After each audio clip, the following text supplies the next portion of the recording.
예수님께서 십자가를 짐에 있어서 법적으로 공식적으로 사형을 언도한 사람은 빌라도 총독입니다. 대제사장이 유대인들이 군중들이 아무리 소리를 쳐도 총독이 허락하지 않으면 사형이 될 수 없습니다. 그러니까 최종 사형 언도는 빌라도 총독이 사형을 확정했지요. 빌라도 총독은 예수님이 법정에 서기까지의 모든 일련의 과정을 자세히 잘 알고 있었습니다. 이를테면 종교 지도자들의 음모와 거짓 프레임을 씌운 그 모든 과정들을 속속히 다 알고 있었습니다. 하지만 빌라도는 종교 지도자들의 타협 없는 일방적인 밀어붙이기식으로 그 힘들을 감당할 수 없는 지경에까지 이르게 된 것입니다. 그로 인해서 빌라도는 고민을 많이 했으리라 생각됩니다. 왜냐하면 법을 집행하고 형을 집행하는 사람이 정의롭지 못하고 공의롭지 못하면 그럼 굉장히 문제가 됩니다. 후대의 사람들에게 질타의 대상이 또 구설수가 될 수밖에 없는 이런 지경이 될 수밖에 없기 때문에 그렇습니다. 그래서 빌라도가 이제 고민을 많이 하지요. 그래서 마지막 꺼낸 히든 카드가 있었으니 이제 그 당시에 유대인들의 풍습에 의하면은 명절이 되면은 사람들의 소원대로 죄수 한 사람을 풀어주는 전례가 있었습니다. 요즘 우리말로 말하면은 광복절 특사, 성탄절 특사, 이렇게 특사가 되는 거죠. 특별 사면을 해주는 이런 이제 유대인들의 전통 전례가 있었는데 빌라도 총독의 입장에서는 만약 이 흥분한 종교 지도자들과 또 빌라도의 관저에 모인 이 어마어마한 사람들의 군중들의 마음을 누구뜨리고 죄 없으시는 예수님을 풀어줄 수 있는 유일한 방법이 바로 특사를, 그것도 보통 특사가 아니라 아주 흉악한 그 시대에 가장 문제가 됐던 아주 흉악범을 풀면은 이 사람을 내놓으면은 아마 이 사람은 죽이고 예수님이 아마 풀려지지 않겠나, 이런 아마 히든 카드를 이렇게 생각을 하고 히든 카드를 꺼낸 것입니다. 자, 먼저 그 내용을 한번 17절 한번 읽어줘 보세요.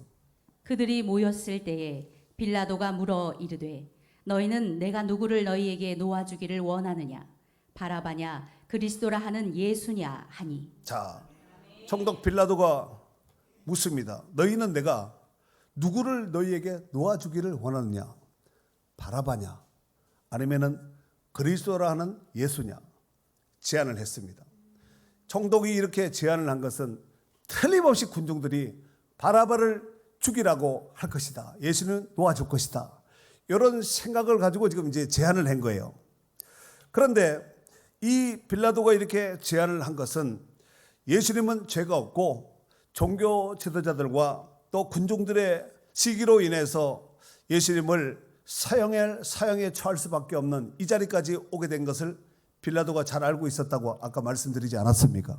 18절 말씀에 보면 그 앞에 오늘 메인 본문은 26절인데 18절 말씀에 보면은 이는 그가 그들의 시기로 예수를 넘겨준 줄 알미여더라. 잘 알고 있었습니다. 그냥 아는 것이 아니라 자세히 알고 있었습니다.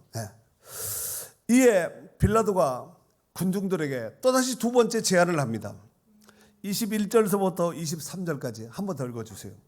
총독이 대답하여 이르되 둘 중에 누구를 너희에게 놓아주기를 원하느냐, 이르되 바라바소이다. 빌라도가 이르되 그러면 그리스도라 하는 예수를 내가 어떻게 하랴. 그들이 다 이르되 십자가에 못 박혀야 하겠나이다. 빌라도가 이르되 어찌미냐, 무슨 악한 일을 하였느냐. 그들이 더욱 소리질러 이르되 십자가에 못 박혀야 하겠나이다 하는지라. 아멘. 누구를 놓아주기를 원하냐 한 번 더 묻습니다. 그랬더니 군중들이 더 이상 말을 하지 않고 그냥 죽이라고 얘기하죠. 여기 보면은 23절에 보면은 빌라도가 이런 말을 하죠. 어찌미냐, 무슨 악한 일을 하였느냐 이렇게 물었습니다. 그러면은 이 예수는 무슨 악한 일을 했습니다 이렇게 해야지 답변이 맞잖아요. 그 뒤에 보면은 그냥 소리 지르고 그냥 죽이라는 거야. 십자가에 못 박혀야 하겠나이다, 이 말을 한마디로 말하면은 묻지 말고 그냥 죽여라요. 더욱 소리를 질렀다고 그랬습니다. 이때도 아마 큰 소리 치는 사람이 아마 영향력을 끼친 것 같지요. 빌라도가 상황을 보니까 자기가 무슨 말을 해도 무슨 해명을 해도 더 이상 이제 커버가 안 되는 거죠. 제어가 안 되는 거예요. 그래서 폭동과 데모가 밀란이 일어날까 봐 많은 사람들 앞에서 사람들에게 대도 물다목에서 손을 씻으면서 이런 말을 하지요. 이 사람의 피에 대하여, 다시 말해서 예수님의 피 흘림에 대해서 나는 무죄하다. 너희가 당하라. 이렇게 말을 했더니 백성이 그냥 대답하는 것이 아니라 다 대답했습니다. 한결같은 목소리로 이구동성으로 그 피를 우리와 우리 자손들에게 돌릴지어다. 그리고 오늘 메인 본문 26절입니다. 이에 바라바는 그들에게 놓아주고 예수는 채찍질하고 십자가에 못 박히게 넘겨주니라. 최종 사형 언도를 했다는 얘기입니다. 사랑하는 성도 여러분, 사실 오늘 본문에 빌라도 총독의 관저에는 예수님을 죽이라고 흥분한 이 군중들은 사실 며칠 전까지만 해도 예수님께서 어린 나귀 새끼를 타고 예루살렘 성을 입성할 때 그들이 스스로 자기 겉옷을 벗어서 예수님이 가는 그 길에 깔고 종려나무 가지를 큰 가지를 꺾어서 두 손 들며 흔들면서 호산나 호산나 하면서 소리치며 환영하며 맞이했던 그들이었습니다. 하지만 지금은 전혀 다른 상황 속에서 예수님을 십자가에 못 박으라고 목에 핏대 핏줄 다 세워가면서 얼굴이 붉게 이렇게 열을 내가면서 흥분한 모습입니다. 이는 인간이 얼마나 쉽게 변절하기 쉬운 존재임을 여실하게 잘 보여주는 모습이라고 볼 수 있습니다. 한편 빌라도는 이 흥분한 군중들이 그들의 요구대로 들어주지 않으면 밀란과 폭동이 일어날 것 같아서 마지못한 모습으로 그릇에 물다목에서 그 손을 씻으면서 나는 이 죄에 대해서, 이 피해에 대해서 나는 무죄하다. 손을 씻었습니다. 손을 씻는다는 것은 무죄, 나는 상관이 없다는 얘기입니다. 무리들은 일제히 다 같이 고백하면서 그 피를 우리와 우리 자손들에게 돌릴지어다 라고 이구동성으로 그렇게 소리쳐 외쳤습니다. 그래서 그런지 2차 세계대전 때 유대인들이 독일 나치에서 얼마나 많은 사람들이 혹시 죽은지 아시나요? 600만 명, 600만 명. 여러분 그냥 600만 명을 한번 머릿속으로 한번 그려보세요. 어느 정도일까? 원주시 인구가 36만입니다. 10배, 거의 20배 되는 사람이 애 어른 구별 없이 히틀러가 인정 총선을 하려고 아직의 씨를 다 말려버리려고 600만 명을 그냥 유대인 보면은 그냥 이거는 그냥 죽음의 대상이지 사람 인격의 대상으로 보지 않았습니다. 600만 명 한번 생각을 해보세요. 얼마나 많은 사람, 그야말로 그 시대에 피해 진동이 있지 않았겠나 싶습니다. 결국 그로 인해서 죄수 바라바는 놓아주고 예수님은 십자가에 못 박히게 최종 판결이 나고 만 것입니다. 사랑하는 성도 여러분, 죄수 바라바의 입장에서는 당연히 죽어야 될 몸이었지만 예수님 때문에 다시 살아나게 되는 기회를 얻게 된 것입니다. 이것이야말로 은혜 중에 은혜가 아닐까 싶습니다. 사실 이 바라바라는 이 이름은 정말 좋은 이름이에요. 한번 띄워줘 보세요. 아니 헬라어. 자, 요 헬라어가 이제 헬라어로는 바라바스라고 읽는데 바라바를 바라바스라 읽습니다. 히브리 언어에는 이제 바라바, 이렇게 바라바는 이렇게 씁니다. 그리고 바라바라는 그 이름은 바라는 뜻은 아들이란 뜻이 영어로 son, 아들이란 뜻입니다. 우리가 성경 안에 보면은 바가 이름 앞에 바가 들어가 있는 거 있죠. 바 요나 시모나, 요나의 아들이란 뜻이고 바 디메오는 디메오의 아들이란 뜻입니다. 네?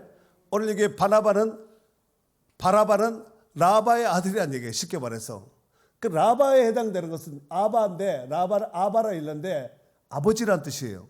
그러니까 뜻은 바라바라는 문자적으로 아버지의 아들이란 뜻이에요. 바라바라 읽지 않고 원래는 이렇게 라바 아바 아바라고 읽는 거야. 아바. 읽어서 그냥 바라바라고 읽는데 요 히브리 원어에 보면은 이건 베트라는 뜻이고 요거는 레시, 두 번째로 레시라는 뜻이에요. 벳이라는 것은 베델 할 때 벳 있죠, 벳. 그 집이란 뜻입니다. 벳엘, 하나님의 집이란 뜻이에요. 이거 베트라는 것인데 이건 집이에요.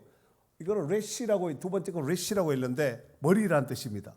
그 집의 머리란 뜻이거든요. 그 집에. 하나님 나라의 그 집의 머리는 누구예요? 예수님이에요. 자, 그리고 아바인데 이게 알렙 해서 이게 이것도 베트가 또 있습니다. 알렙은 요 양쪽의 알렙은 하나님이에요. 알렙. 하나님의 뜻이에요. 하나님.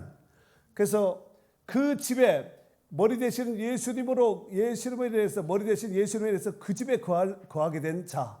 그러니까 굉장히 좋은 이름입니다.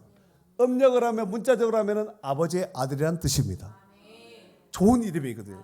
그 부모가 자녀에게 이름 지을 때 나는 하나님의 집에 거한 자다 하고 하나님의 아들이 아버지 집에 거하지 않겠습니까? 그래서 아버지의 아들이라는 좋은 이름을 지어줬습니다. 하지만 바라바는 그 이름대로 살지 못했습니다. 어떤 사본에 보면은 예수 바라바라는 이런 번역도 있는데 예수님의 이름과 같은 이름을 사용했습니다. 이 바라바라는 그 이름이 아까 했잖아요. 그 집의 머리 된, 그 집의 머리는 예수님 아니에요. 하나님 나라의 머리는 예수님 아니에요. 우리 교회의 머리는 뭐예요? 예수님 아니에요. 그 집의 머리 되시는 예수 그리스도. 예?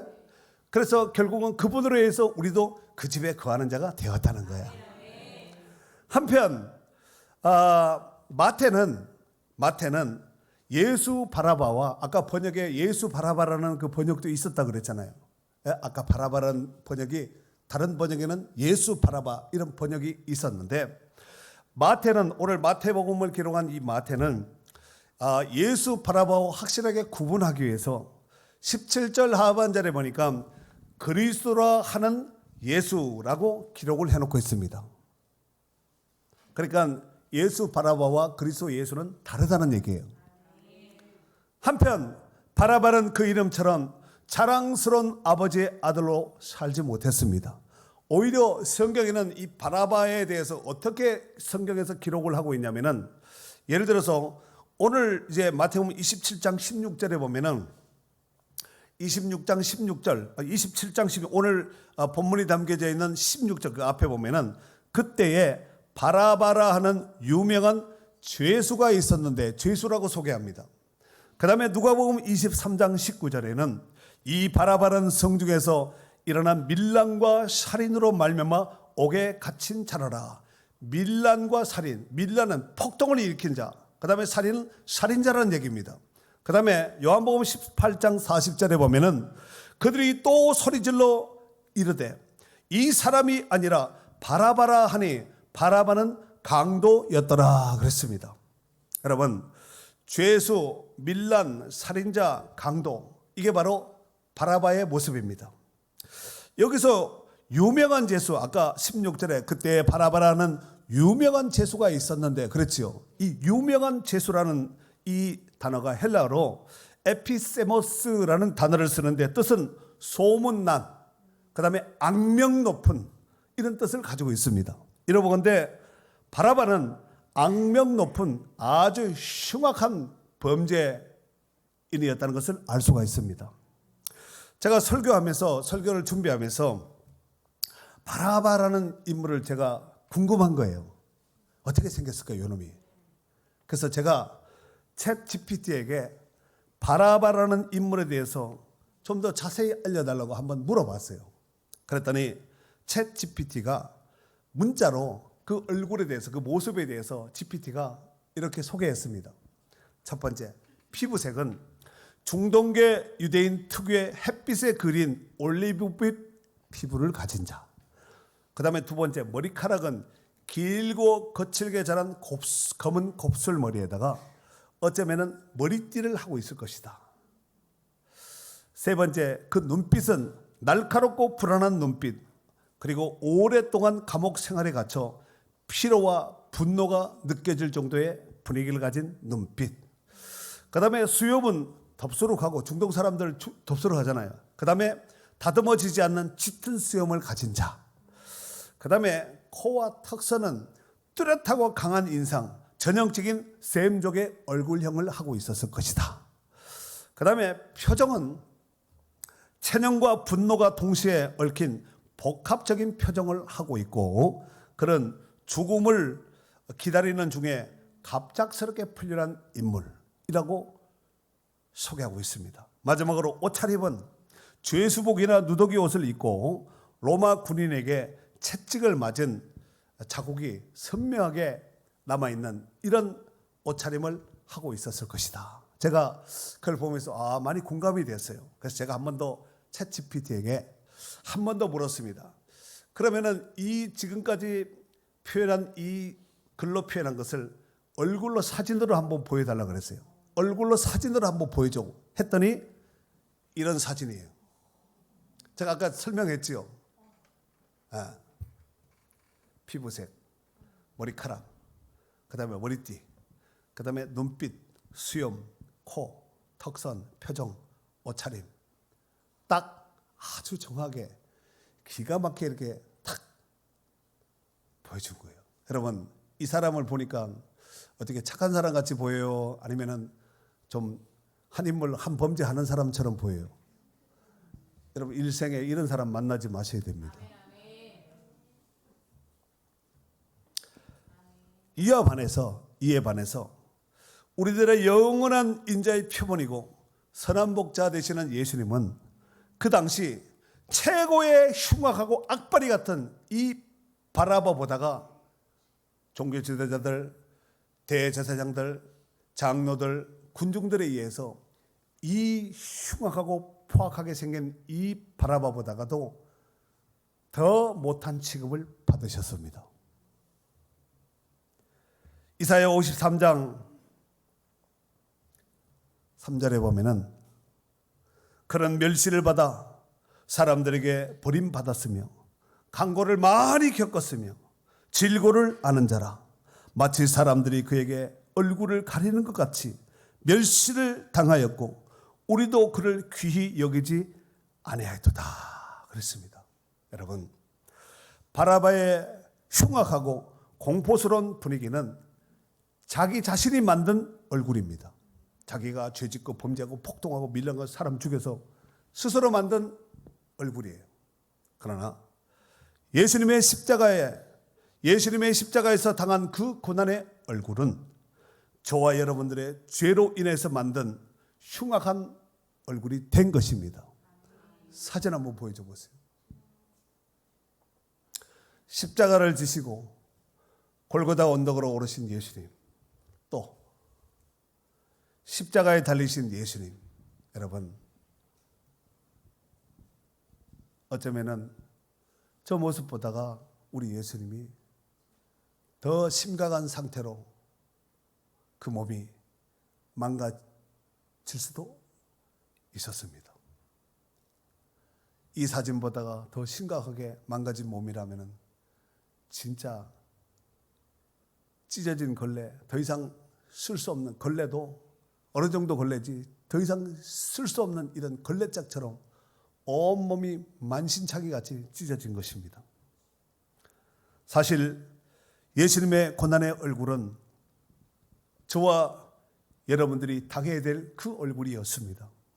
예수님은 우리의 죄를 대신하여 고난을 받으시고 죄인 된 얼굴을 스스로 취하셨습니다. 우리는 그런 말미암아 그 형벌과 그 죄와 상관이 없는 하나님의 자녀의 얼굴을 갖게 해주신 줄 믿습니다. 이것을 한번 저와 여러분들에게 영적으로 한번 적용을 시켜보도록 하겠습니다. 저와 여러분들은 아버지의 아들인 하나님의 자녀들입니다. 아까 아버지의 아들의 이름이 뭐라 그랬죠? 바라바. 얼마나 좋은 이름이에요. 하나님의 자녀. 아버지의 아들, 아버지의 자녀. 얼마나 좋은 이름이에요. 하지만 죄로 인해서 죽을 수밖에 없는 흉악하고 흉포한 자들이 되었습니다. 그로 인해서 우리에게 당면된 것은 사망과 저주 가운데 거하며 희망 제로의 삶을 살았던 자들입니다. 사도 바울은 이에 대해서 로마서 7장 24절에 보면은 오호라 나는 공고한 사람이로다 이 사망의 몸에서 누가 나를 건져내랴 하고 가슴을 치면서 탄식했습니다. 에베소서 2장 3절에는 전에는 우리도 다 그 가운데서 우리의 육체의 욕심을 따라 지내며 육체와 마음에 원하는 것을 하여 다른 이들과 같이 본질상 진노의 자녀였더니 하나님의 심판에, 하나님의 저주받을 수밖에 없는, 징계받을 수밖에 없는 진노의 자녀였다는 거예요.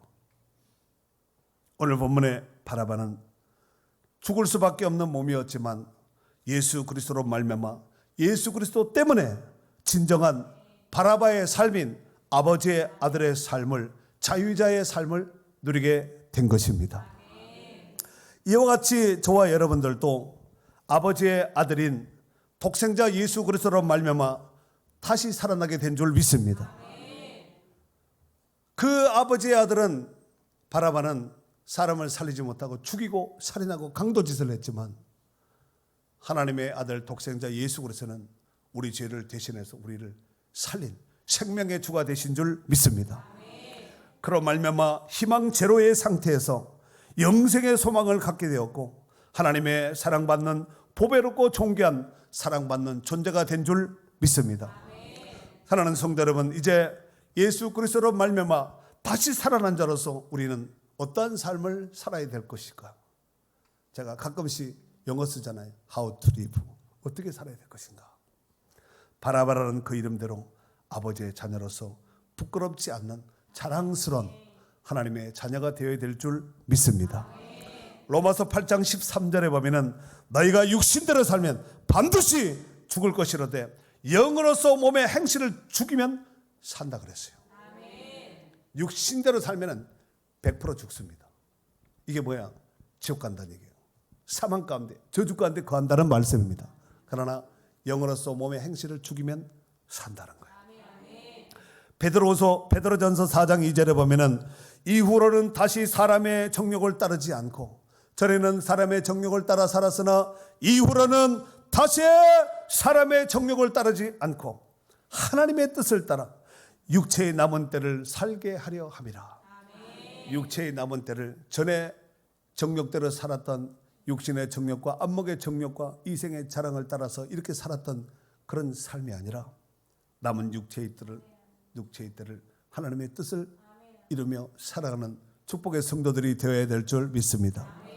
고린도서 5장 15절에 보면은 그가 모든 사람을 대신하여 죽으심은, 예수님이 우리 죄를 위해 죽으심은 살아있는 자들로 하여금 다시는 그들 자신을 위하여 살지 않고 오직 그들을 위하여 대신 죽었다가 다시 살아나신 이를 위하여 살게 하려 함이라 그랬습니다. 사랑하는 성도 여러분, 오늘 본문의 바라바를 바라보면서 어떤 느낌을 받으셨습니까? 그 흉악하고 포악하고 살인자와 같은 강도 같은 바라바가 성경에만 있는 줄 알았는데 영안을 띄어서 오늘 말씀을 보니까 바로 저와 여러분들이 바라바와 같은 자들이었습니다. 그러나 다행이고 정말 감사한 것은 그 바라바도 죽을 수밖에 없었고 영원한 저주의 표상이 될 수밖에 없는 바라바였지만 예수님 때문에 죽음에서 저주에서 생명으로 영생으로 다시 살아나게 된 줄 믿습니다. 그렇다면 그 이후의 삶은 어떤 삶을 살아야 될 거예요? 여러분, 바라바가 예수님이 죽고 예수님 때문에 살아난 자가 되었는데 그 이후에 바라바의 삶은 어떻게 살았을까? 궁금한 거예요. 그래서 제가 한번 인터넷에 또 들어가서 구글에 들어가서 한번 찾아봤어요. 바라바가 그 이후의 삶을 어떻게 살았을까? 성경에는 그 이후에 어떤 삶을 살았다는 것이 없습니다. 그런데 바라바가 1961년도에 무슨 영화가 나왔어요. 미션 바라바라고. 영화가 나왔는데 거기 보니까 바라바가 어떤 광분과 어디 광촌에 들어가가지고 하다가 새로운 여자 라헬을 만나서 거기서 살다가 라헬이 신실한 기독교인이 됩니다. 그래서 그로 인해서 다시 또 복음을 받고 후에 광부에서 검투사가 되어서 칼 쓰는 검투사가 되어서 복음을 위해서 살았다는 그런 이야기가 팩트는 아니고 영화로 이렇게 되었다. 뭐 그런 내용이 있어서 아직 추적을 못했어요. 제 챗 GPT한테 한번 더 물어볼 거 그랬어요. 뿐만 아니라 저와 여러분들도 죄로 인해서 영원한 저주의 표상이 될 수밖에 없는 몸이었지만 예수님 때문에 죽음에서 사망에서 저주에서 지옥 형벌에서 다시 살아나게 되어서 바라바 같이 자유자가 된 줄 믿습니다. 다시 살아날 뿐만 아니라 하나님의 사랑받는 보배롭고 존귀한 자로 하나님께서 우리를 삼아주신 거예요. 그렇다면 남은 평생의 삶을 어떻게 살아야 될 것인가? 부디 복음을 위해서, 예수님을 위해서, 그의 나라와 그의 의를 위해서 진일보 정진의 믿음으로 승리하며 살아가는 축복의 성도들이 될 수 있기를 바랍니다.